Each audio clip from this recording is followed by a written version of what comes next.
Avui fa exactament 2 anys d'aquesta imatge. Era el 8 de març del 2010 quan, després d'una intensa nevada, el sostre del pavelló del Quart va cedir i es va enfonsar. Després d'un any i mig de treballs, finalment la cúpula es va refer, però la solució no ha estat l'encertada.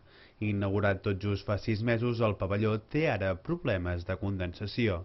Després de l'anàlisi dels tècnics s'ha arribat a la conclusió que cal actuar en un terç de la coberta. Caldrà aixecar la xapa instal·lada, canviar la llana de roca i posar-hi una capa de vapor, que evitarà l'efecte de condensació a l'interior. El sistema que s'ha fet de coberta és un sistema que es fa servir molt sovint, que s'hi posa una xapa, una llana de roca, una capa aïllant i una altra xapa.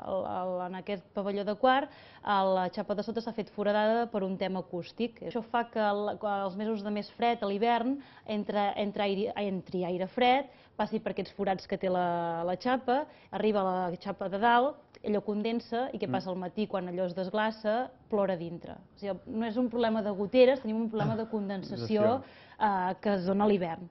I es dona justament en la cara que és més alta, que dona més al nord i per tant que és la més ombrívola. Això havia provocat vessals enmig de la pista. La voluntat del consistori és fer l'obra l'agost vinent per no interrompre d'aquesta manera l'activitat esportiva habitual. L'actuació té un pressupost previst de 24.000 euros i l'Ajuntament està en negociacions amb el constructor i els redactors dels projectes per veure qui es farà càrrec d'aquest cost.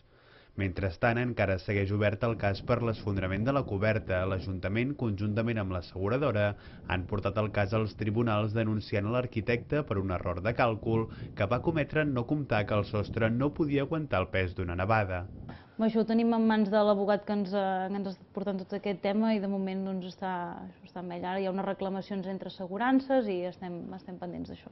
L'Ajuntament vol almenys que se li paguin les despeses que va suposar el fet de deixar sense activitat al pavelló, haver de llogar una carpa per posar a l'exterior i els equips de seguretat que han estat necessaris durant aquest any i mig.